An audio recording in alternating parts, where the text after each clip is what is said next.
Très bien, vous savez qu'on attaque une paracha cruciale comme toutes les parachutes, mais là il y a quelque chose d'assez important, c'est que la paracha de Yitro a ceci de particulier qu'on va lire ce Shabbat ce qu'on appelle de façon classique les 10 commandements. Ces 10 commandements donc sont l'expression gravée dans la pierre d'Akadosh Baruch Hu, dans 2 pierres, les fameuses tables de la loi, et qui sont a priori pas simplement 10 principes importants de l'humanisme à la juive. Il faut comprendre que dans les commandements qui vont être gravés dans cette pierre, on a dans ces 10 commandements, on va dire, des sortes de têtes de chapitre. Des têtes de chapitre qui viennent englober tout le déploiement qu'on retrouvera ensuite au niveau de toute la Torah des 613 mitzvot. On a donc à peu près par commandement, à peu près 60 commandements qui découlent de chacun des commandements. C'est donc au niveau de ce qui s'appelle l'impact de ce moment. Hachem va venir parler au clan d'Israël et donner cette loi absolument essentielle. Avant d'attaquer le texte lui-même, donc on va vraiment faire un commentaire de texte ce soir, poser donc pas mal de sens. Vous regardez votre document et vous avez donc un jeu de couleurs. À droite, les commandements qui sont de la première table, et à gauche, les commandements en bleu qui sont de la deuxième table. Il y a 2 tables. Ce qui est intéressant, c'est que Hachem aurait pu très bien nous donner une seule table, dans laquelle on a pêle-mêle, un après l'autre, les 10 commandements de la Torah. Il y a apparemment la nécessité de présenter les choses sur 2 tables, et pas simplement pour permettre aux orfèvres de faire un peu plus de chiffres en faisant des choses assez jolies. Apparemment, si on a mis en place, Hachem a mis en place 2 tables, ça veut dire qu'il est intéressé à faire du matching, à matcher une table en face de l'autre. Alors, par rapport à cette remarque au niveau de la graphologie, si vous voulez, les commentateurs sont tous unanimes pour dire que si on met des commandements l'un en face de l'autre, comme je vous l'ai marqué ici dans ce document, c'est qu'on est intéressé à comprendre qu'il existe un lien entre la première table et la deuxième table. Or, si vous regardez bien, donc on va lire rapidement le contenu de chacune des tables. Vous avez quelque chose de spécifique. On peut vraiment créer 2 groupes, c'est pas anodin, 5 et 5. Chaque groupe a sa spécificité. Donc, qui se propose ici, pour commencer, l'étude, de lire le contenu des tables. À vous de jouer. Qui se propose? Super, mais Jenny, super. Allez, Jenny. Ouais. Alors, tu lis en français directement comme ça. Ah oui. Je suis l'Éternel, ton Éternel, qui t'ai fait sortir du pays d'Égypte, d'une maison d'esclaves. Okay. Tu n'auras point. Donc, le premier, c'est un axiome, c'est même pas un commandement. Ouais, petite remarque. C'est pas un commandement, c'est un fait. Je suis l'Éternel. Bon, axiome, très bien. Ensuite. Tu n'auras point des dieux autres. Ouais. Tu ne feras point d'idole, ni une image quelconque de ce qui est en haut dans le ciel ou en bas sur la terre, ou dans les eaux au-dessus de la terre. Ouais. Tu ne te prosterneras point devant elles, tu ne les adoreras point, car moi, l'Éternel, ton Éternel, je suis un Dieu jaloux, qui poursuit le crime des pères sur les enfants jusqu'à la 3e et la 4e génération, pour ceux qui m'ont fait, et qui étend ma bienveillance à la 1e, pour ceux qui m'aiment et gardent mes commandements. Très bien.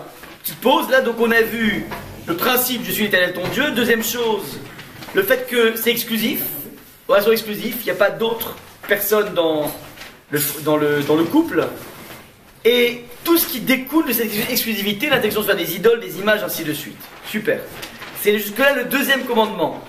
3e, vas-y. Voilà. Tu ne porteras point le nom de l'Éternel ton Dieu en vain.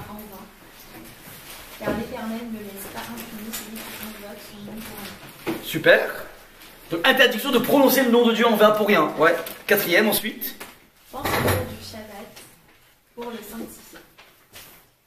Durant 6 jours, tu travailleras et t'occuperas de toutes tes affaires. Mais le 7e jour est la trêve de l'Éternel ton Dieu. Tu n'y feras aucun travail, toi, ton fils, ni ta fille, ton esclave mâle ou femelle, ton bétail, ni l'étranger qui est dans tes murs. Car en 6 jours, l'Éternel a fait le ciel, la terre, la mer, et tout ce qu'il renferme, et il s'est reposé le 7e jour. C'est pourquoi l'Éternel a béni le jour du sabbat et l'a sanctifié.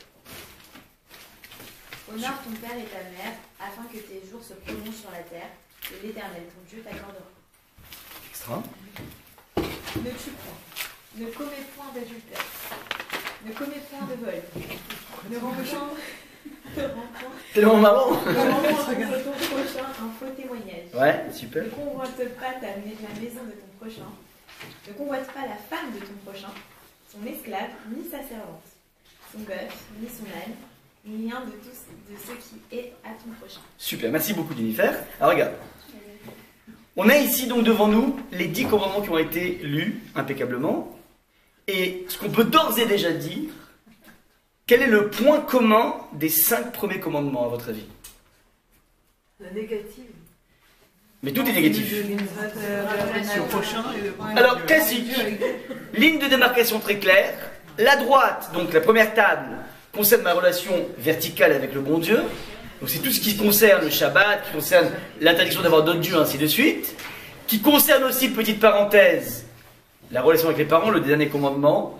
Qui est vrai, il s'agit ici aussi d'une relation avec l'autre. Mais d'un autre côté, il y a quelque chose de vertical, puisque c'est eux qui nous ont mis au monde, donc c'est un petit peu notre première divinité. Papa et maman, c'est les premiers dieux qu'on a dans notre vie. Donc on est clairement dans la première table dans une dimension verticale, et la deuxième, c'est une dimension horizontale. On appelle ça en hébreu Ben Edem la Makom, Ben Edem la Chavero, entre l'homme et son Dieu, et entre l'homme et le Chavero. Très bien. Ça c'est la première ligne de démarcation. Maintenant, deuxième remarque. Alors je vous donne cette grille de lecture importante. Vous voyez que, voilà, si je vous demande dans cette grille de lecture suivante, il y a des commandements qui concernent la pensée. C'est quoi par exemple? Imaginez que peut-être qu'il y a d'autres dieux, Chas v'Shalom, sur la terre.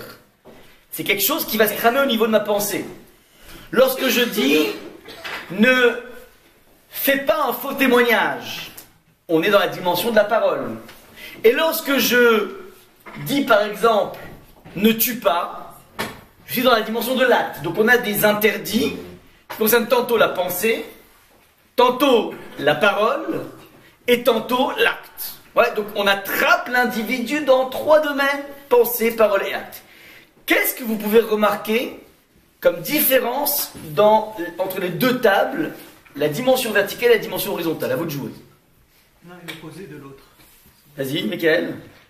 C'est-à-dire que l'un, le premier, va correspondre au 6e. Alors, c'est autre chose. Non. Avant ça, Ça veut dire que... je veux une grille de lecture très claire. Que la première table, celle qui est Ben Adam Lamakom, Ouais. elle est pensée, parole, acte, et l'autre elle est que acte. Non, pas tout à fait, presque. Elle a raison. La première table, ça commence par de la pensée. Tu dois accepter qu'Hachem t'a sorti d'Égypte, qu'il n'y a pas d'autre Dieu, tu ne dois pas te prosterner devant d'autres dieux, bref. Tout ça, c'est... Alors, tout ça, c'est la dimension, on va dire presque idéologique, intellectuelle de mon rapport à Dieu.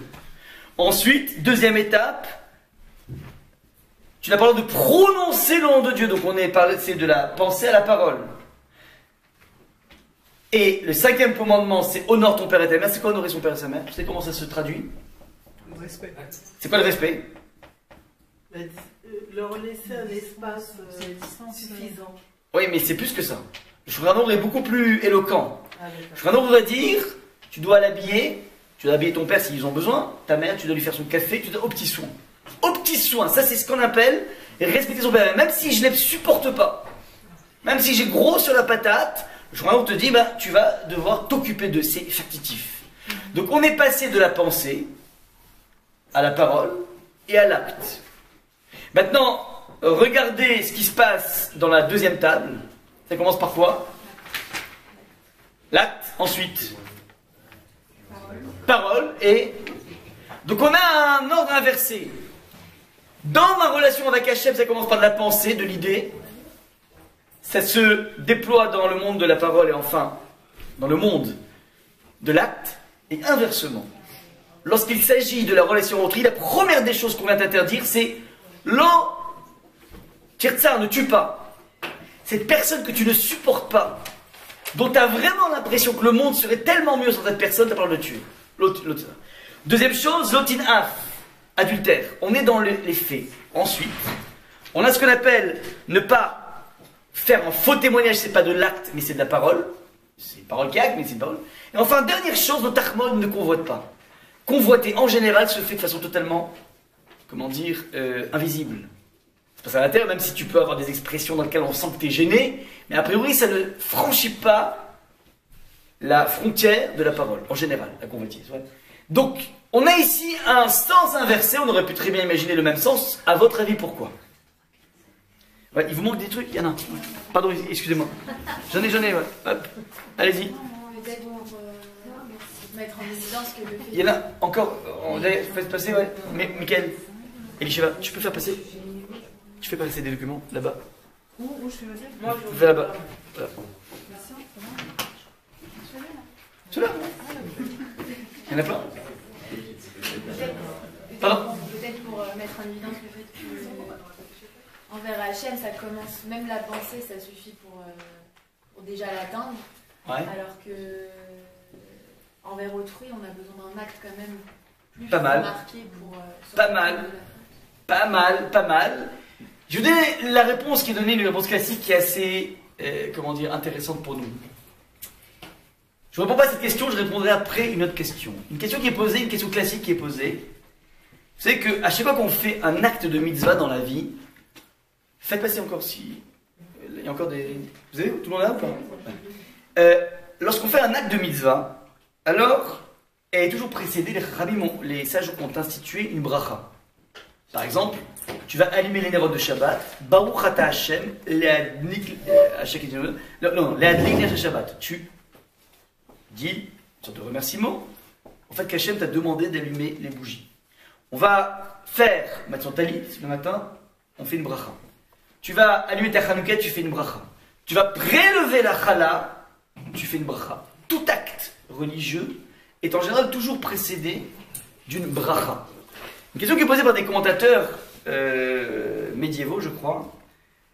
Pourquoi, lorsqu'on va visiter un malade, lorsqu'on met une pièce dans une caisse de tzedaka, lorsque tu fais un don à un gala, on ne précède pas ce don d'une bracha qui serait Baruch Ata Hashem Elokeinu Melech Haolam, Asher Kideshanu B'mitzvotav et Tzivanu, La Sot Tzedaka, La Sot Chesed, béni sois-tu l'Éternel, qui nous a ordonné de faire du bien, de faire du chesed.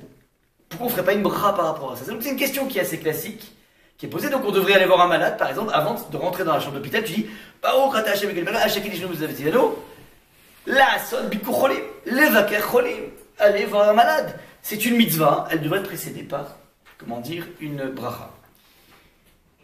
La réponse qui est donnée par un maître est la suivante.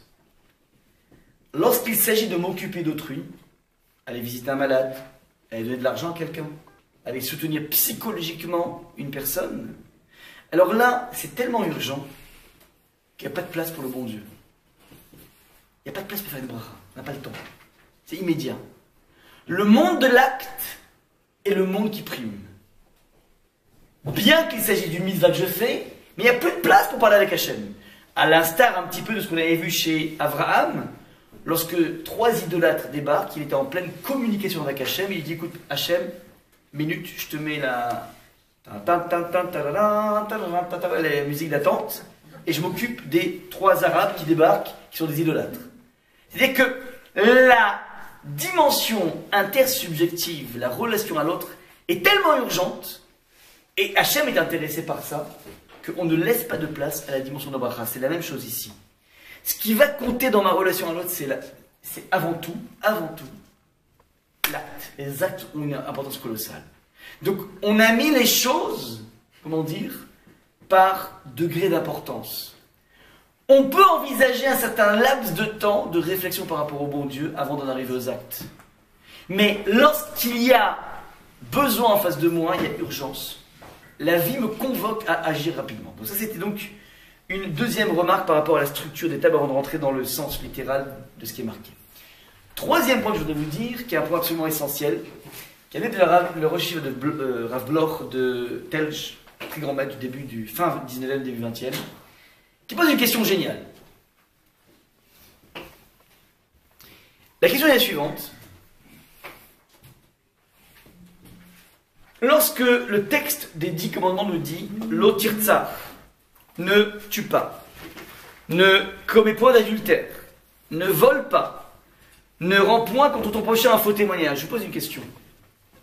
C'est la première fois qu'Hachem nous demande de se tenir à carreau par rapport au vol, par rapport au viol, par rapport à l'adultère? C'est la première fois qu'Hachem s'exprime dans ces termes. Donc c'est la première fois qu'il y a des mitzvot finalement. Dans le Sefer Bereshit, il n'y en a que 3, je crois. Oui, il n'y en a que 3, vraiment? Ouais. Faux. Très bien, merci. Il existe depuis Noach le concept des 7 lois noachiques. Les 7 lois que tous les non-juifs du monde sont censés respecter. Un Esquimau du pôle sud, je ne sais pas s'il y en a, est censé minimum, légal, minimum de l'humanité, c'est de ne pas tuer, de ne pas voler, de ne pas commettre d'adultère, de ne pas, comment dire, vivre dans un état de non-droit. Poutine est un mauvais goy, est un sale goy. Parce qu'il a créé un système dans lequel il n'y a pas d'état de droit en Russie. Pseudo, on achète, on fait ce qu'on veut avec la justice. La France, par rapport à ça, on le veuille ou pas, est un état de droit.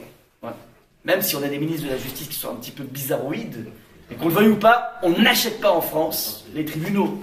Ouais. Donc c'est un état de droit, donc il respecte un commandement de la Torah d'édifier un état de droit. Ouais. En général, le monde européen, le monde occidental, on vit dans un état de droit. Ouais. Il y a un 5e qui s'appelle mettre en place un interdit lorsque un goy veut manger par exemple un bout de cheval, il ne va pas lui prendre la patte alors qu'il est encore vivant. Tu dois abattre l'animal et après tu consommes la patte. Et ça veut dire que tu ne peux pas consommer un membre de l'animal tant qu'il est encore vivant. Et dernière chose, l'interdiction pour les Noachides de tout simplement blasphémer contre Hachem. Ça fait partie de la structure que n'importe quel non-juif doit avoir. À partir de là, il faut essayer de comprendre quelle est la pertinence de la répétition de certaines lois dans les 10 commandements qui figurent déjà dans ce qui s'appelle le commandement humain, le commandement d'un homme normal. Qu'est-ce que rajoute, si Hachem a eu besoin de descendre sur le Sinaï pour dire ce qu'il a à dire, c'est quelque chose d'inédit qui est marqué ici, qui ne se retrouve pas avant. Vous comprenez le problème ou pas? Pour répondre à cette question, alors, on fait un détour par un midrash qui est assez connu, qui dit que lorsque Hachem est venu donner la Torah au Béné Israël, il a d'abord proposé la Torah aux enfants d'Esav. Ouais, Esav, donc le fils de Yaakov, tout donc le monde de Rome, le monde occidental. Alors Hachem est venu leur proposer, voilà, je voudrais vous donner la Torah. Esav répond, et qu'est-ce qu'il y a marqué dans la Torah? Réponse d'Hachem, il y a marqué dans la Torah, ce que vous voyez ici, le tirtsar, tu ne tueras point. Réponse de Esav, il dit, c'est mal tombé là. Parce que moi, Esav, ma vie est basée sur l'utilisation du glaive. Mon père m'avait promis, tu vivras par le glaive. Et étant donné que mon papa m'a donné ça comme arme, je passe ma vie dans des rapports de force. Je passe ma vie dans cette faculté à tout détruire sur mon passage. Et donc, Esav refuse. Bon, pas de chance. À ce moment-là, Hachem propose aux enfants d'Ishmaël la Torah. Et le Midrash nous dit que Ishmaël a tout simplement demandé la même chose que Esav. Mais qu'est-ce qu'il y a marqué dans la Torah? Réponse d'Hachem, tu sais quoi il y a marqué dans la Torah? Lotignov, tu voleras pas. Ishmaël dit, je vole pas, je peux pas. Il est marqué dans la Torah, Yado Bakol, Veyad Kolbo, lorsque le malheur l'ange propose à Agar de revenir voir, elle a eu une fausse couche, elle a été chassée de la maison, il propose de revenir voir Abraham, en lui promettant qu'elle aura un enfant, elle dit non je veux pas, et tu y verras, et il s'appellerait Ishmaël, ou Yado Bakol, Veyad Kolbo, il aura un partout, Kleptoman. À ce moment-là elle dit oui, ok c'est bon.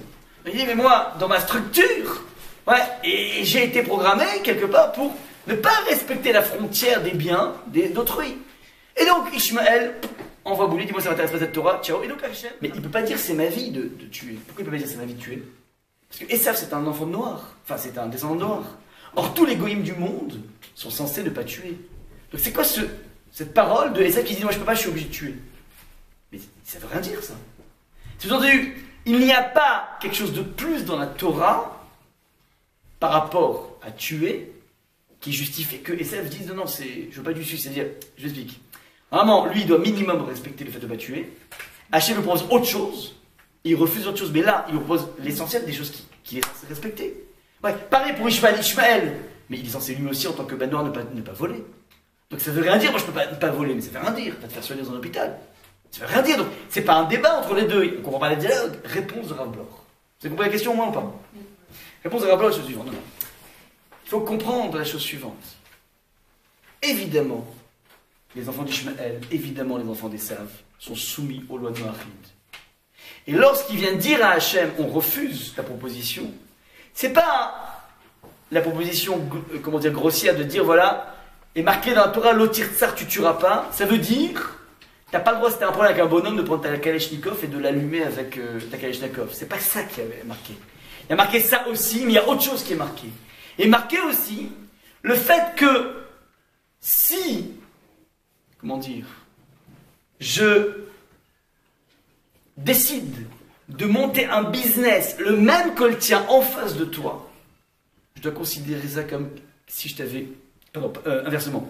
C'est quoi l'adultère? C'est comme si je montais un business en face de toi et je décide de monter pour te couler. Il y a quelque chose, les Chachamim vont dire que ça rentre dans l'interdit de l'adultère.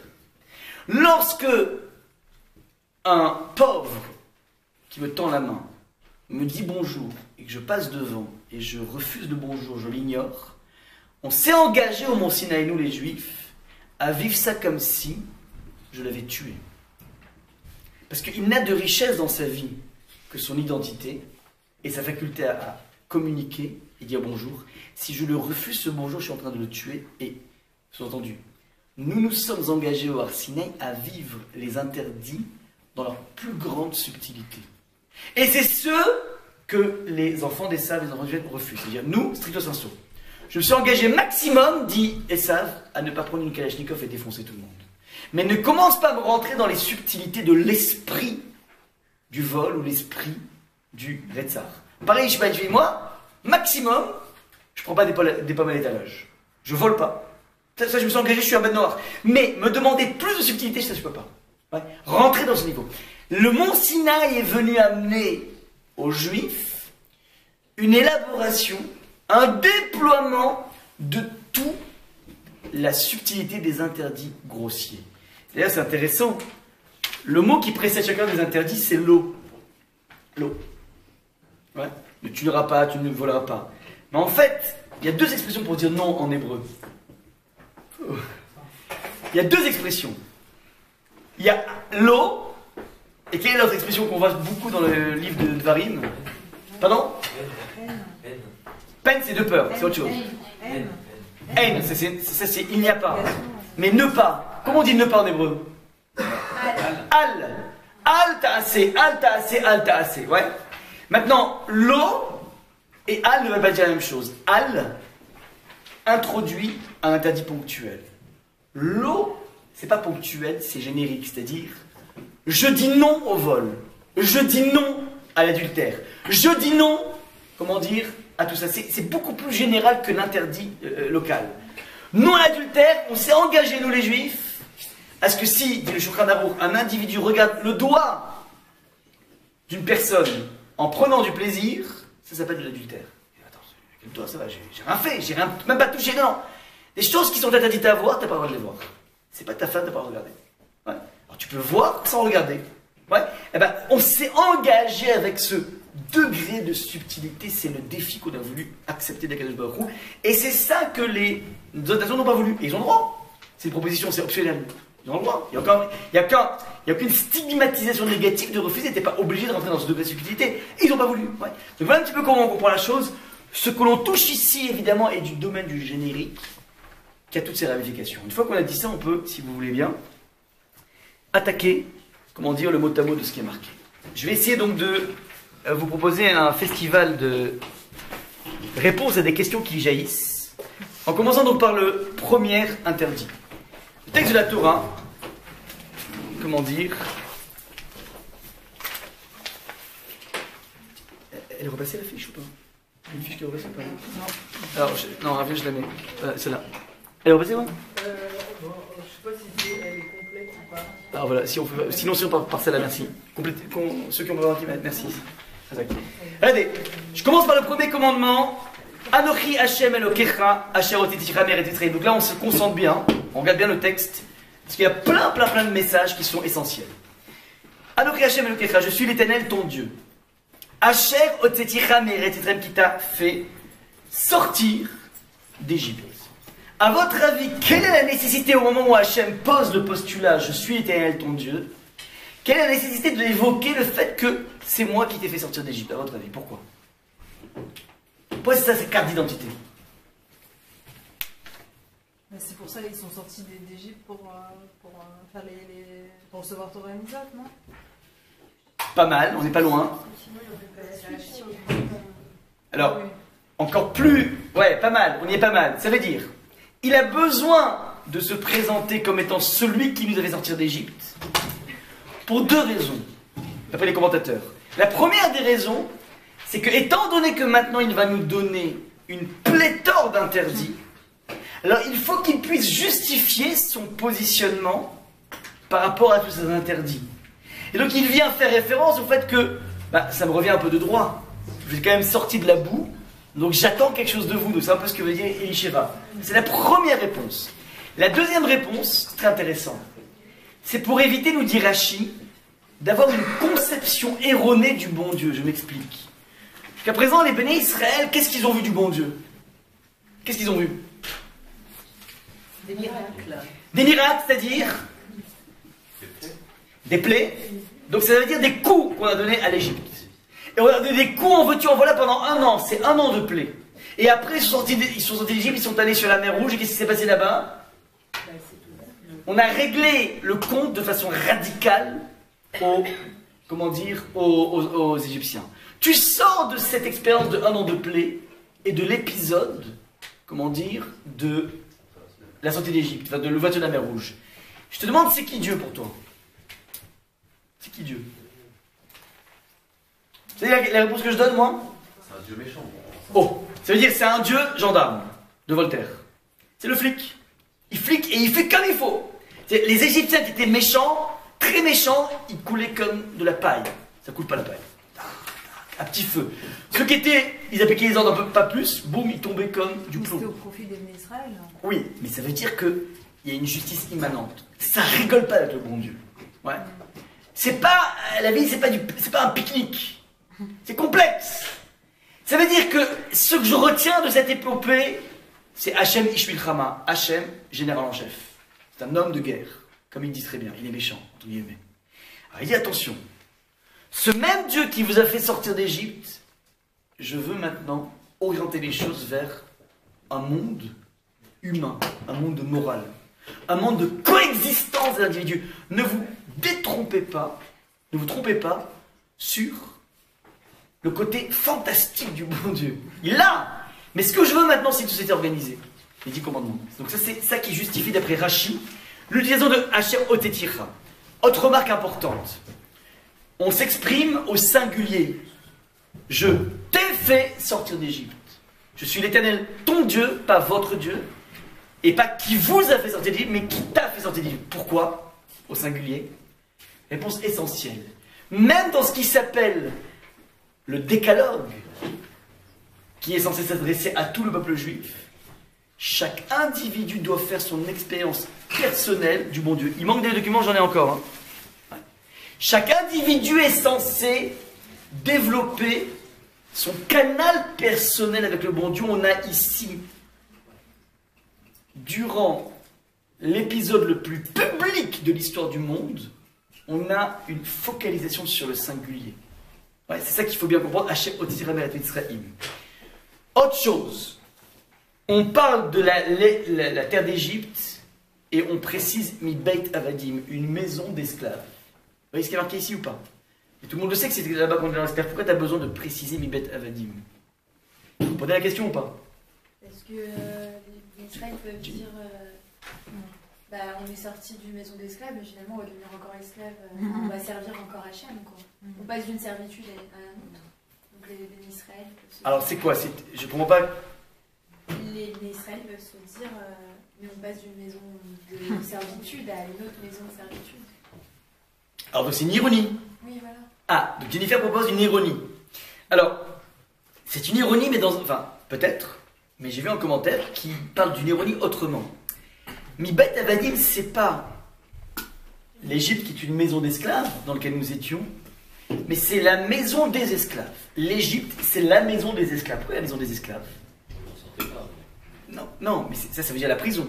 Ouais, mais c'était impossible d'en sortir. On peut pas y Non, non, sortir. non. Mais pourquoi on appelle l'Égypte la maison des esclaves? Parce Il n'y a pas que ça en Égypte. Il y avait d'autres peuples qui étaient esclaves de leur dieu. Le moment de Yosef, c'était pas du tout une maison d'esclavage. Ok. Mais plus que ça, même à l'époque des enfants d'Israël, c'était pas une maison d'esclavage. C'est pas une maison d'esclaves, c'était une maison qui faisait de l'esclavage, mais c'est pas une maison qui constitue d'esclaves. La finesse ici est la suivante.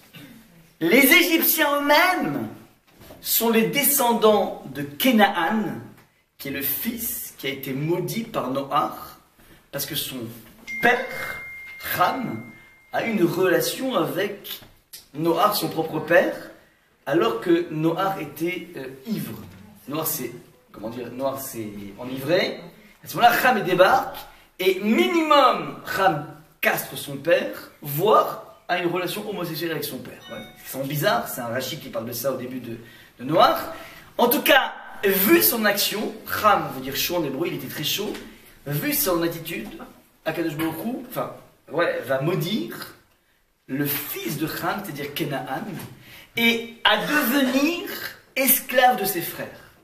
Donc de façon normale, l'Égypte, descendant de Kénaan, devrait être eux des esclaves. Et paradoxalement, nous qui sommes des Mamlechet Kohanim, une nation de prêtres, nous nous sommes trouvés esclaves de ceux qui auraient dû être nos esclaves. C'est ça l'ironie dont on parle. C'est pas aussi la tienne, Jennifer, mais ça veut dire, il y a quelque chose d'incroyable. On s'est retrouvés oppressés par des gens qui auraient dû être à notre service. C'est ça en fait la dimension complètement incroyable et insupportable de l'Égypte. Voilà donc ce que dit ici le texte. Deuxième commandement, Loye lecha Elohim, que dire Elohim, Acherim, Alpanai.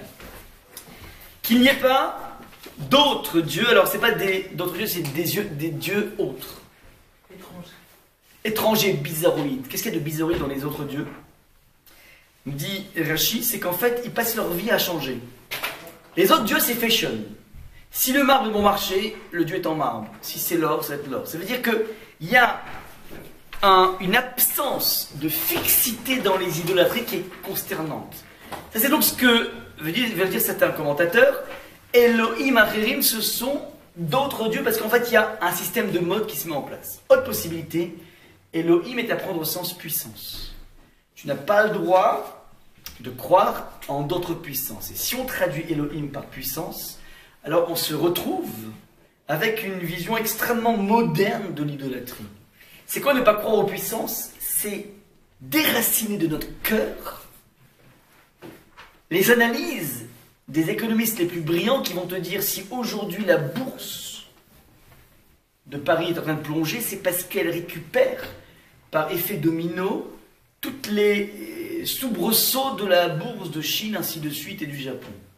Cette lecture, qui est une lecture de causalité, a un plic B, qui va te faire croire que finalement, la façon de gérer le Moyen-Orient, ben, c'est Obama qui décide. Et ce qui se passe en Extrême-Asie, c'est Poutine. Cette croyance que toutes ces personnes sont autres que des marionnettes dans les mains du bon Dieu est une croyance qui s'apparente à l'idolâtrie. Ça, c'est ce que voudrait dire, d'après certains commentateurs, ne pas croire aux puissances qui semblent être des puissances autonomes, ne pas croire en elles. C'est donc une deuxième possibilité de comprendre ce Elohim Acherim. Je continue dans, comment dire, le texte, et là on arrive à un point absolument essentiel. L'otaase lecha fesel. La Torah t'interdit de faire une statue. Pesel, c'est une statue. Qui me dit ici quelle est la racine de Pesel? Ça vient de quoi, Pessel? Mais où est-ce qu'on retrouve, oui, taillé, mais où est-ce qu'on retrouve le terme de Pessel dans la terminologie juive? Psol lecha, ouais. Alors c'est par rapport au psolète, donc c'est le débris, le détritus. On le trouve aussi dans quelle expression? Oh, vas-y, tu l'as dit. Pasoul, pasoul. C'est quoi quelque chose qui est pasoul? En hébreu, ça veut dire qu'il est impropre. C'est quoi impropre? Je donne un exemple. J'ai ici un talit. Un talit est fait parce qu'on a un habit à 4 coins. Alors, on prend 4 fils, un trou dans l'habit, et dans ce trou, on fait passer les 4 fils de façon à avoir 8 bouts. Ouais, donc quand tu plies en deux 4 fils, ça fait 8 bouts. On va les tisser avec notre façon de les tisser, avec des trucs cabalistiques un peu complexes, peu importe. Et pour rendre pasoul un talit, pour le rendre impropre, tu n'as pas besoin de prendre un ciseau et le charcuter. Il te suffit de façon très fine, à une des racines, tu coupes un des fils, 1 sur 8. Ouais, donc ça fait même pas 10%, 15%. Tu coupes un, boum, je dois prendre le talit, le jeter tout de suite. Enfin, je peux plus porter ce talit. Le pasoul, c'est pas lorsque c'est déchiré. Le pasoul, c'est une notion qui indique que la chose est presque parfaite, mais c'est pas parfait. Le pasoul, pour donner l'image, le rêve vous avez dit, c'est un peu comme l'histoire pour les philatélistes, le timbre. S'il manque une dent à un timbre, il vaut 0. Je comprends pas, mais on voit parfaitement l'image. Attends. On voit parfaitement l'image. Le dessin est parfait. Ah, une dent, arrête, ça ne vaut même pas. Non, il vaut plus rien. Ça veut dire, faites attention. Le Pessel, c'est le presque parfait. Ça veut dire que la statue, c'est du presque parfait. Mais comme c'est pas parfait, alors c'est interdit. Qu'est-ce qu'on entend par là? Réponse. Akadosh Baruch Hu, la définition est la suivante. Ne veut pas qu'on se limite à ne faire qu'une statue de lui, qu'une image de lui, un portrait de lui. Pourquoi? Parce que par définition, tu vas circonscrire le bon Dieu dans un objet matériel qui sera forcément limité. Ça, c'est donc la définition de l'interdit. Maintenant, faites bien attention. Nous sommes tous ici des gens qui croyons en Dieu, et dans notre croyance, on se fait tous une idée du bon Dieu. Je m'explique. Lorsque, dans notre Amida quotidienne, notre fila quotidienne, nous prononçons les mots suivants. Akel, Agadol, Agibor, Ve'anora. On dit que Hachem, il est grand, il est Gibor, il est puissant, il est Nora, il est redoutable. Quand tu prononces ces mots que tu comprends, si tu les comprends, que tu le veuilles ou pas, tu te figures quelque chose. Pas Rambo, pas Superman. Ouais, parce que c'est pas ça pour toi la vraie image de la puissance, mais quand tu dis puissance, ça veut dire quelque chose de puissant. Peut-être que tu vas t'inspirer de la puissance de Bill Gates, je sais pas. Alors tu vas dire, ouais, encore plus que Bill Gates. Ouais. Quand tu vas parler de la redoutable, ben, il y a quelque chose qui rentre dans ta tête. Donc, on est tous condamnés à transformer la boîte noire qui est Hachem en quelque chose. On se fait tous une idée du bon Dieu. Est-ce que vous êtes d'accord là-dessus ou pas? Certes, c'est un concept, mais tout concept est d'une certaine façon une conceptualisation, c'est une cristallisation de l'idée de Dieu. Qu'on le veuille ou pas, maintenant. Qui me dit que je ne suis pas dans une idolâtrie quand je fais ça?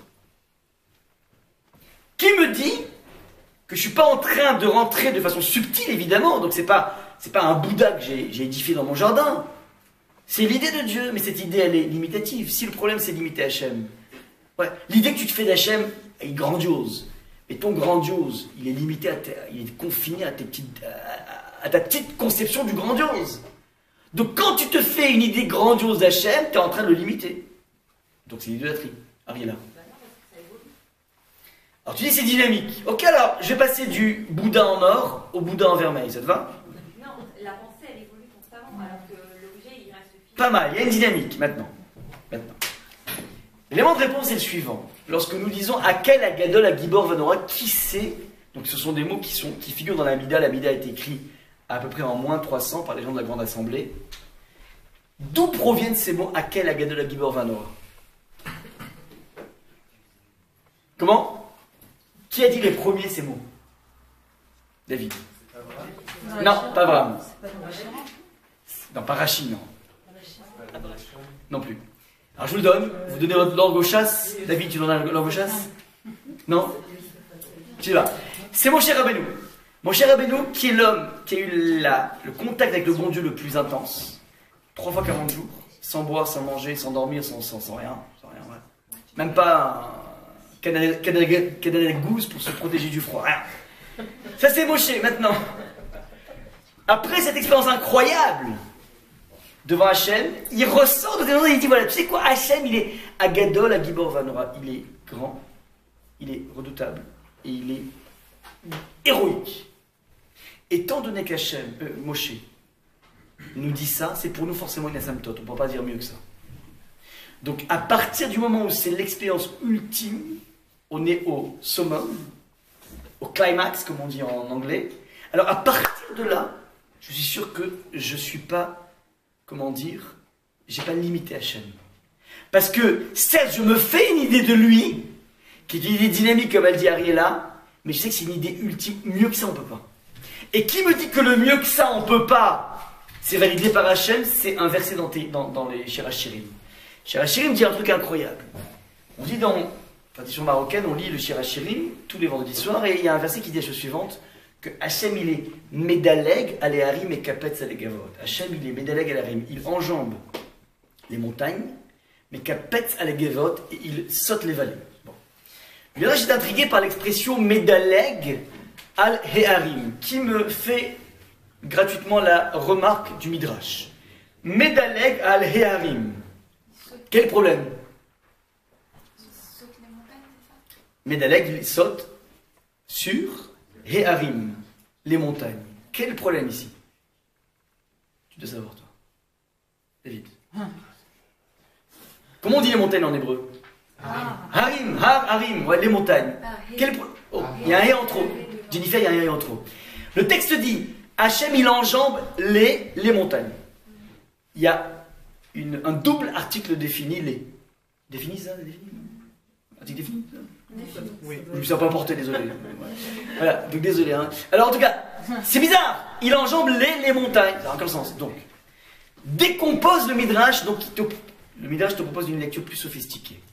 Hachem, il est Medaleg Al-He-Harim. Littéralement Al-Ke-Harim. Hachem, il enjambe les dieux de montagne. Ça veut dire quoi les dieux de montagne?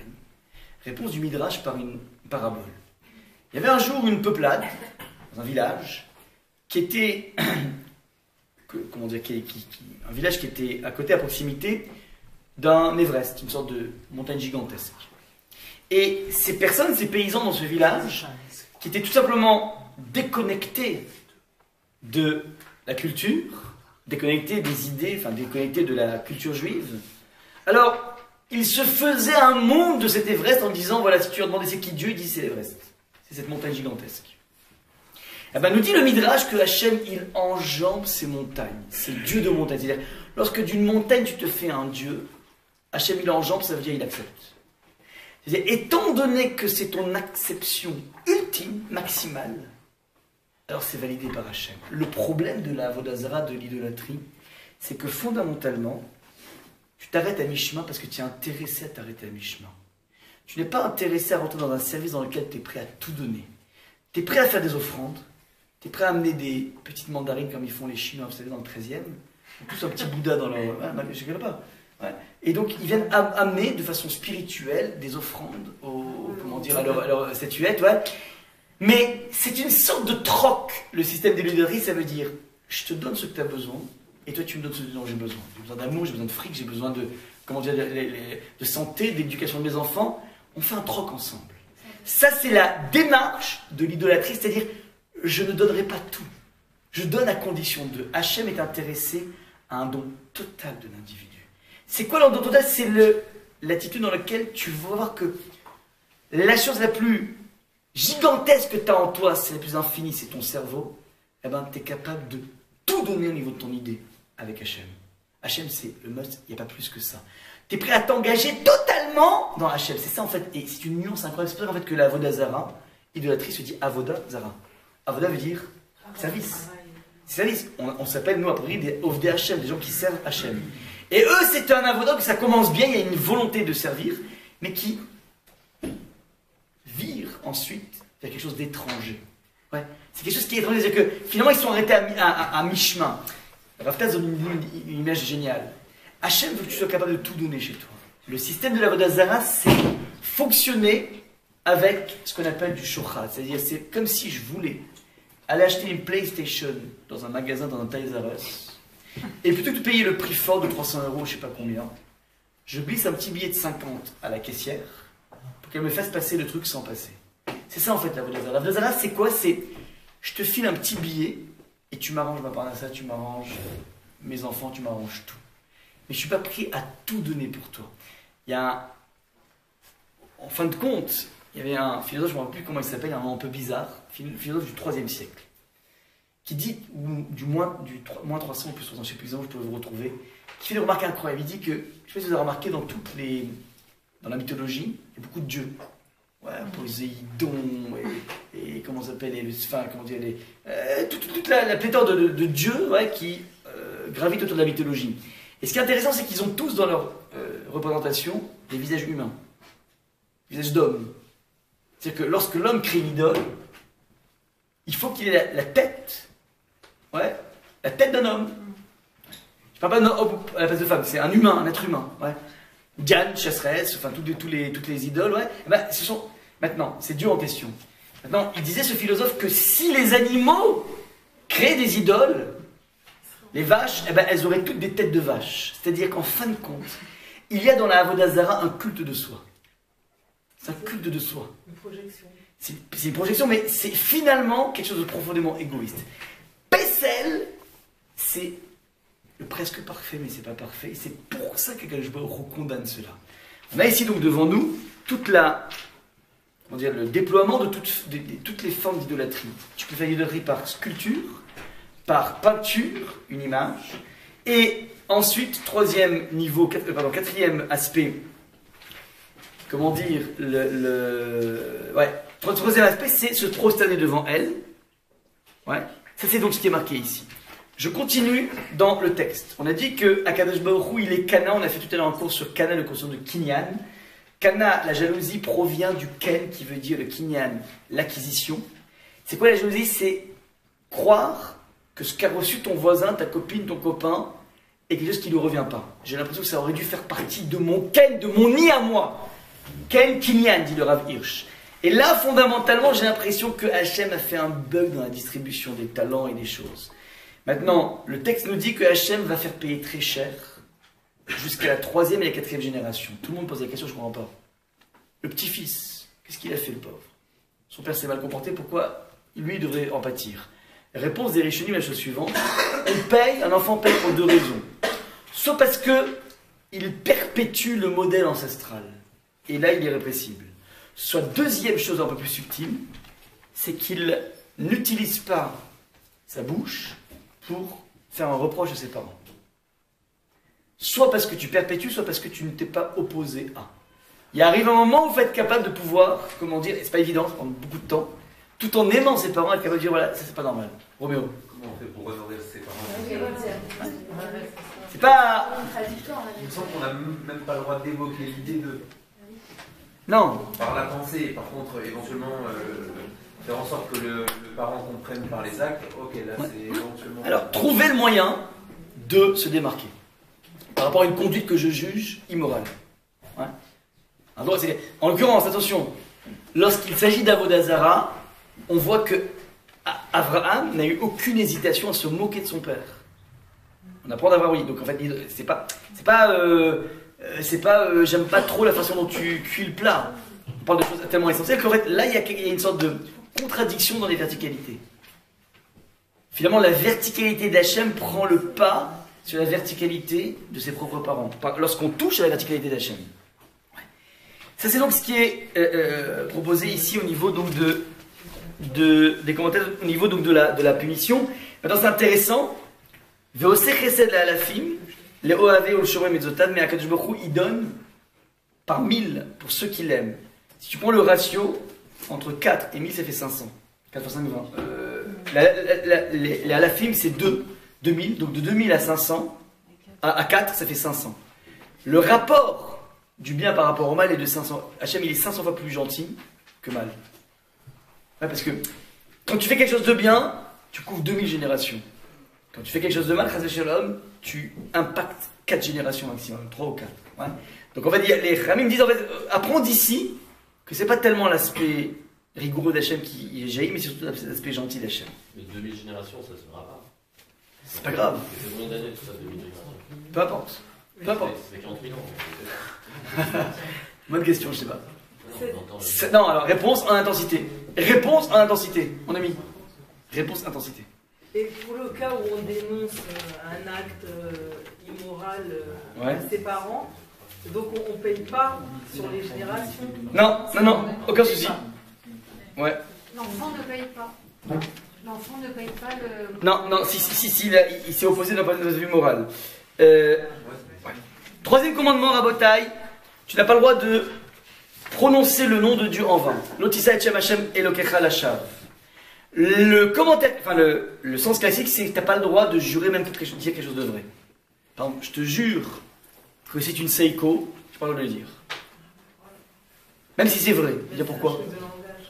Non, parce qu'en fait, faut pas mêler à Kadosh Baruch Hu pour des choses aussi triviales de une personne qui ne fait pas confiance si c'est une seiko ou pas. Tu dois pas mêler dans les choses trop triviales Hachem. Hachem, c'est quelque chose de grandiose. Et tu dois pas l'utiliser à mauvais escient, même pour dire quelque chose de vrai. D'ailleurs, les commentateurs vont dire que, d'une certaine façon, un individu qui s'amuse à sans arrêt, je te jure sur la Torah, sur la vie de ma truc, c'est que finalement, la Torah, la vie de sa mère, la vie de je sais pas quoi, n'a pas tellement d'importance pour la mêler sur un dossier qui s'appelle « Je te jure que le PSG, il a fait 3-0 contre l'OM ». J'ai besoin de mêler la vie de ta mère par rapport à ça. Ouais. C'est que finalement, elle n'a pas tellement d'importance. Et si tu commences trop à jouer avec cette vulgarité avec Hachem, alors il est fort possible que tu vas remonter un étage et tu vas rentrer dans le problème de l'idolâtrie. C'est la connexion des choses.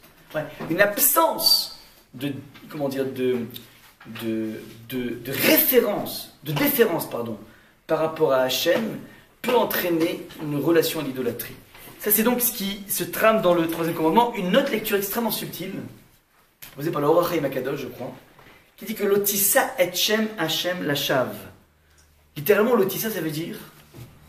Pardon? Porter. Ouais, porter. Ne porte pas le nom de Dieu, pas prononcer, mais porter. Ne porte pas le nom de Dieu en vain. Dit-il, t'as pas le droit d'avoir un look et une dégaine de religieux ou de religieuse si tu l'es pas au fond de toi. Il faut avoir une déconnexion entre l'image de toi et ce que tu es vraiment.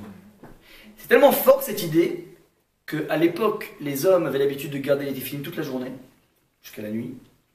Et les Chachamim sont venus interdire cette pratique sauf pour des personnes spéciales. Parce qu'en fait, un bonhomme qui a les téfilines en permanence, tu as l'impression que c'est quelqu'un de très proche de Dieu. En fait, il peut ne pas du tout l'être. L'habit ne fait jamais le moins dans la Torah. Ouais. C'est-à-dire que l'autre, ça ne montre pas des signes extérieurs de religiosité alors qu'à l'intérieur, tu n'es pas encore parfait. On a toujours cette recherche dans la Torah de faire une adéquation, comme c'est dit dans le mot, panim et pnim. Panim, c'est la face, et pnim, c'est l'intériorité. Il faut être capable d'avoir une façade qui reflète ce que tu es à l'intérieur, et non pas ce schisme, cette dichotomie entre l'intérieur et l'extérieur. Je continue. Zachor et Yom HaShabbat les Kodsho, quatrième commandement. On attaque ici, cette fois-ci, Zachor et Yom HaShabbat les Kodsho. Les commentateurs font la remarque, vous savez qu'en fait, à 2 reprises, le texte des 10 commandements figure dans la Torah. La première, c'est ici, Parashat Yitro, la deuxième, c'est Parashat Vaïtranan. Avec des nuances. Pas des coquilles, mais des nuances. Parce que la première correspond aux premières tables, la deuxième correspond aux deuxièmes tables. Et parmi les nuances, lorsqu'on arrive au 4e commandement dans l'autre version, alors, il n'est pas marqué Zachor, mais il est marqué Shamor. Et Shamor veut dire garder. Donc Zachor, c'est se souvenir, et Shamor veut dire garder. Alors, ce sont 2 mots, et le Midrash nous dit qu'en fin de compte, c'est pas que 2 versions. C'est que même dans la première version, il y avait Zachor et Shamor. C'est pas qu'il y avait marqué Zachor et Shamor, c'est que Hachem les a prononcés en même temps. C'est-à-dire que ce qui est impossible à faire pour un homme de dire 2 choses en même temps, même s'il avale les mots, mais en tout cas, il ne peut pas dire Zachor et Shamor, il est obligé de séquencer les choses. Akadosh Baruch Hu est capable de dire deux mots en même temps. C'est ce qui est marqué ici. Bon, c'est mignon, c'est joli. On voit à quel point Hachem est miraculeux, mais en quoi ça change au schmilblick? C'est en quoi ça change? Je dis voilà, Hachem, il était capable de dire Zachor et Shamor, et donc ici, il faut comprendre que c'est Zachor et Shamor les deux en même temps. Et alors, tu es en train de parler des produits d'Hachem? C'est pensée et acte. Comment? Pensée et acte. Pas mal. Ouais, ne pas faire de dichotomie. Donc, sous-entendu, si on vient te dévoiler qu'il y a eu un miracle spécial, que Hachem, au lieu de séquencer les choses, il a prononcé la chose en même temps, ça veut dire qu'on veut créer un lien entre la dimension du Zachor et la dimension du Shamor, qui ne doivent pas être déconnectés. C'est quoi Zachor, ce souvenir? C'est la dimension positive du Shabbat. On se sape bien, on a des bons mets, on se kiffe à se reposer, on fait des bonnes siestes. Bref, le kiff. Ça, c'est la dimension Zachor de Shabbat, la dimension positive. Il y a une deuxième dimension qui s'appelle une dimension négative, qui s'appelle ne fais pas, ne fais pas, ne fais pas, ne fais pas. Et il y a un principe pédagogique ici qui est marqué. Si Hachem a pris soin de dire les deux choses en même temps, ça veut dire qu'il faut que tu sois capable, au même moment où tu enseignes, où tu t'enseignes à l'interdit, de voir quel est le pendant au niveau des lices. Ne jamais différencier la sphère de l'interdit de la sphère du permis, de façon à ce que finalement, même la sphère du permis devient un kiff. C'est pas à quelle galère j'arrête mon iPhone. C'est waouh, quel kiff, je vais arrêter mon iPhone. Et ça, il faut avoir une bonne réflexion. Et il faut investir dans le Shabbat. D'ailleurs, c'est intéressant, lorsqu'on te parle du respect du Shabbat, le texte dit, tu dois te rappeler du Shabbat, 6 jours tu travailleras et 7e tu te reposeras. Et l'ota assez comme elle tu feras aucune espèce de travail. Ata ovilcha ovitecha, toi, ton fils, ta femme, ton serviteur et ta servante. Pourquoi on déploie les choses? S'il y a un interdit qui est marqué dans la Torah, il est là pour tout le monde. Vous avez déjà vu que lorsque la Torah demande de ne pas manger du porc, on te dit, toi tu ne mangeras pas du porc, toi, ta femme, tes enfants, tes beaux-frères, tes... Non, parce que l'esclave, il peut être pas juif, et même le pas juif, t'as pas... Mais la femme et les enfants, ok. Et la femme et les enfants. Toi tu déploies. Ouais, quand le porc est interdit à la maison, bah, il est interdit pour tout le monde, il n'y a pas de truc. Ouais. Quelle réponse? Et étant donné qu'ici il y a toute une dimension positive de l'interdit, dans le porc c'est interdit, c'est tout, donc tu manges pas. Ouais, donc si tu aimes, tu vis dans la frustration. Mais dans le Shabbat, tu dois en permanence adapter en même temps que l'interdit une dimension positive. Et ça dépend des enfants et des personnes. Et donc chacun va avoir son approche de Shabbat.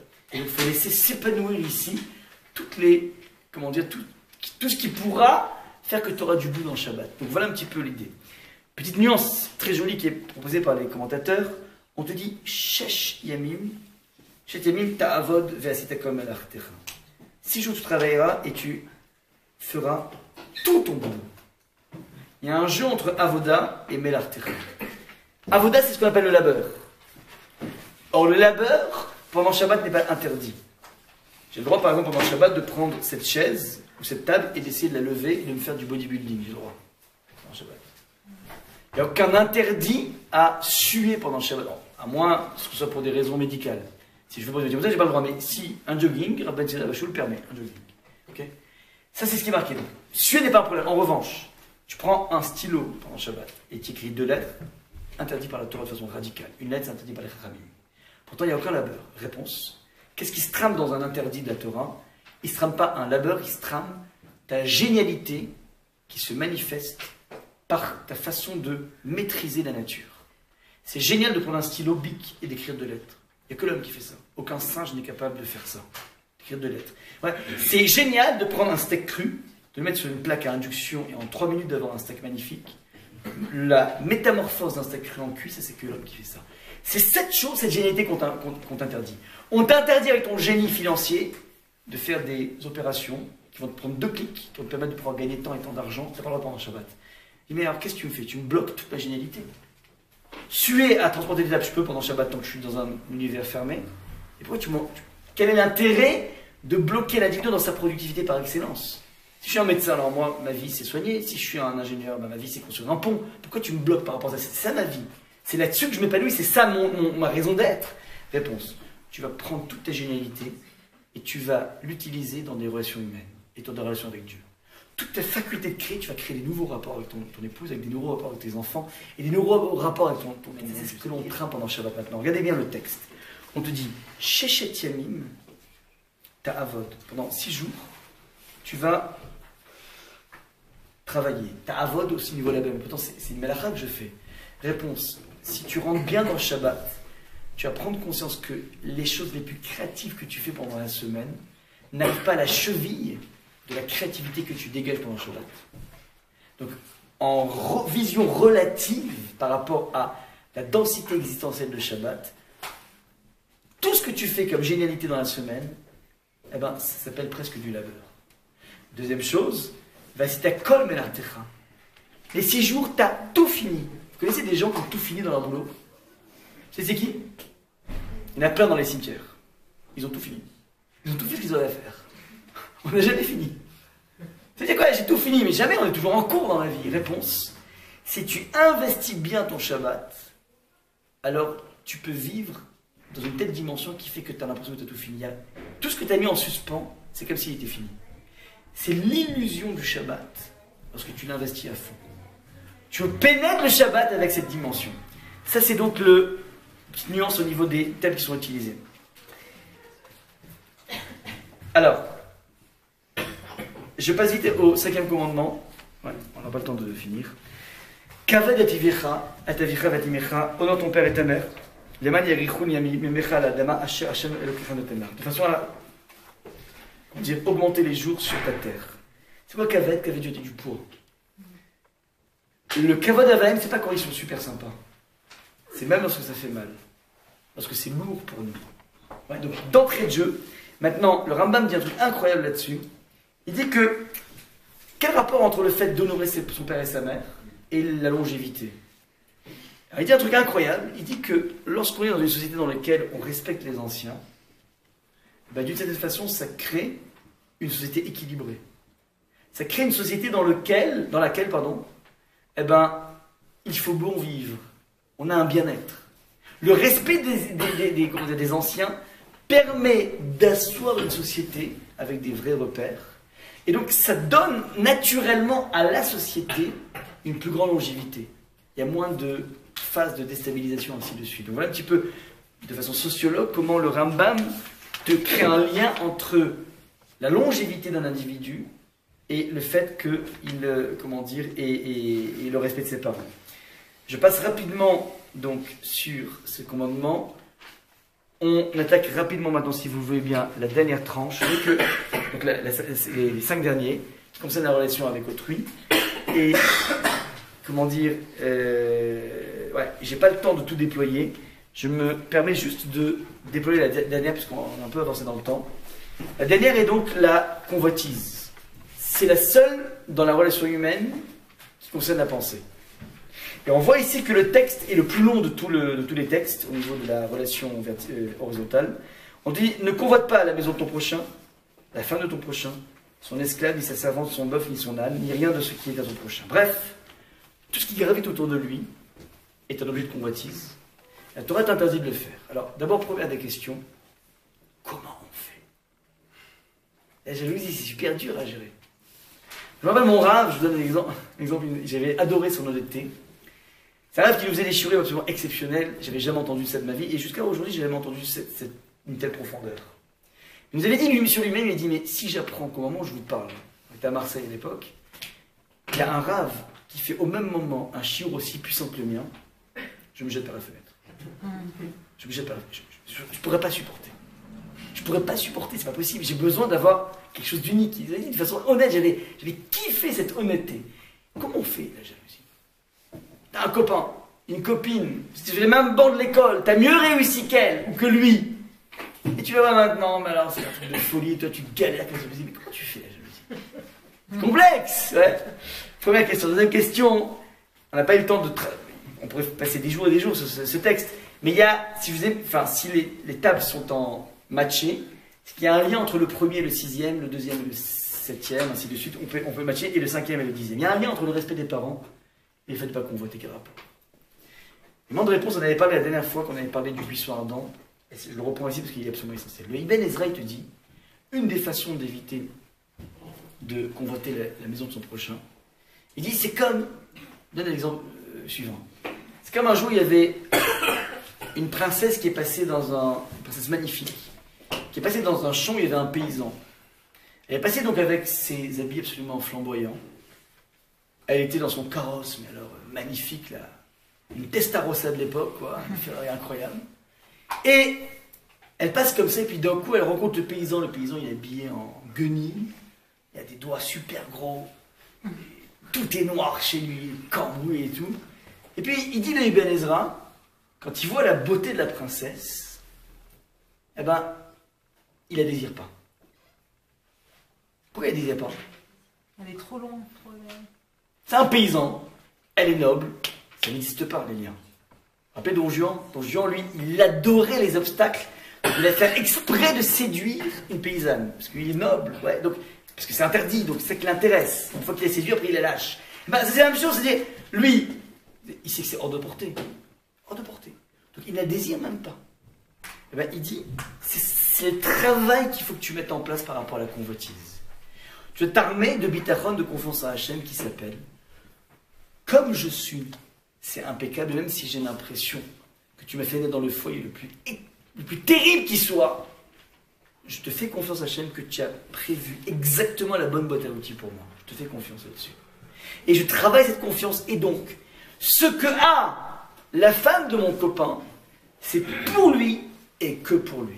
Et la maison de mon copain, et la voiture, et tout ce qu'il a, c'est pour lui. Parce que si je commence à me dire que j'aurais préféré l'avoir, je rentre dans une spirale. Et c'est cette spirale dont parle ici le texte.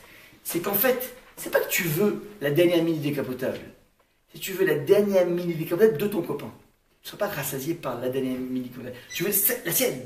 Et tu te dis que tu veux finalement habiter l'histoire d'autrui, l'histoire de ton copain ou ta copine. Et la Torah te convoque ici à essayer de t'asseoir et te dire ce que j'ai, c'est exactement ce dont j'ai besoin pour avancer dans ma vie. Quelle est la relation avec le respect des parents? La Mechilta dit un truc incroyable, elle dit que un individu qui ne respecte pas ses parents finira par convoiter son voisin. Quel rapport? Le lien est direct. Ne pas respecter ses parents, ça veut dire leur en vouloir parce qu'ils m'ont fait ça, ils auraient pu être ça, ils auraient pu être ça. Ça veut dire que finalement, tu as l'impression que tu es tombé dans le mauvais foyer. C'est finalement nier le fait qu'Hachem t'a mis ici, même si c'est pas facile. Mais c'est sûr que tu peux faire quelque chose avec ce qu'il t'a donné. Et la Torah te demande, tu sais quoi? Tu as la rage de tes parents, tu vas quand même être au petit soin, leur donner. Ça ne veut pas dire que tu les aimes. Mais on te demande de faire même si tu les aimes pas. Le Shulchan, oui, il est respecté même quand tu n'aimes pas. Et si je suis capable, malgré le fait que je les aime pas, de les servir, je suis en train de leur dire, vous m'avez pas fait plaisir dans ma vie. Vous n'avez pas été sympa avec moi, mais de toutes les façons, je suis capable de faire quelque chose de bien avec vous, parce que j'en vaux la peine, moi, indépendamment du regard que vous me portez. C'est une démarche qui s'appelle, je vaux la peine d'être né là où je suis né, malgré tous les sales coups que vous m'avez fait. Cette personne est en train de faire un acte de bitachon, de confiance à Hachem, qui fait qu'il ne pourra pas être gêné par la vision du lot de l'autre.